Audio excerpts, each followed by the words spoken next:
এই লেসনে আমরা শিখব কিভাবে ফর্ম উইজার্ড ইউজ করে আমরা কোনো ফর্ম তৈরি করতে পারি। আর এজন্য প্রথমেই আমাদের একটি টেবিল ক্রিয়েট করে নিতে হবে। সেই টেবিলের এগেইনস্টে আমরা ফর্ম উইজার্ডের মাধ্যমে একটি ফর্ম তৈরি করব। তো আমরা একটি টেবিল অলরেডি ক্রিয়েট করেছি এবং দেন আমরা ফর্ম উইজার্ড এই আইকনটিতে ক্লিক করছি। আমরা এই আইকনটিতে ক্লিক করার পর আমরা দেখতে পাচ্ছি আমাদের যে নামে টেবিলটি তৈরি করেছিলাম সেটি এখানে শো করছে। দেন এখানে অ্যাভেলেবেল ফিল্ড, অর্থাৎ টেবিলটি তৈরি করার সময় আমরা যে ফিল্ডগুলি দিয়েছিলাম সেই ফিল্ডগুলি এখানে শো করছে। দেন আমরা এই আইকনটিতে আমরা এখান থেকে একটি একটি করে সিলেক্ট করে এই আইকনে ক্লিক করার মাধ্যমে আমরা এই ফিল্ডগুলি সিলেক্ট করতে পারতাম। দেন একসাথে সিলেক্ট করার জন্য আমরা এই আইকনটিতে ক্লিক করছি। আমরা দেখতে পাচ্ছি আমাদের টেবিলের সব ফিল্ডগুলি এখানে ইনক্লুড হয়েছে। দেন আমরা নেক্সট এই বাটনটিতে ক্লিক করছি। এখানে আমরা কতগুলো ডিফল্ট স্টাইল দেখতে পাচ্ছি। আমরা যদি একটি একটি রেডিও বাটনে ক্লিক করি তাহলে আমরা দেখতে পাবো এখানে বিভিন্ন ফরম্যাটে দেওয়া আছে। জাস্টিফাইড ফরম্যাটে, ডাটাশিট এই ফরম্যাটে আমরা প্রিভিউতে আউটপুট দেখতে পাচ্ছি, টেবুলার এই ফরম্যাটে দেখতে পাচ্ছি, কলামনার এই ফরম্যাটটি এখানে দেখতে পাচ্ছি। তো এই ফরম্যাটটি মূলত সুন্দর, লুকস ভালো।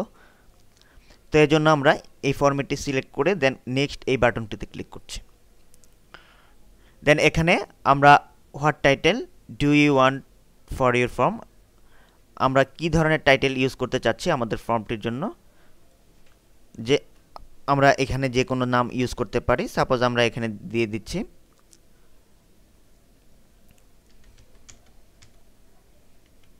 Design by wizard.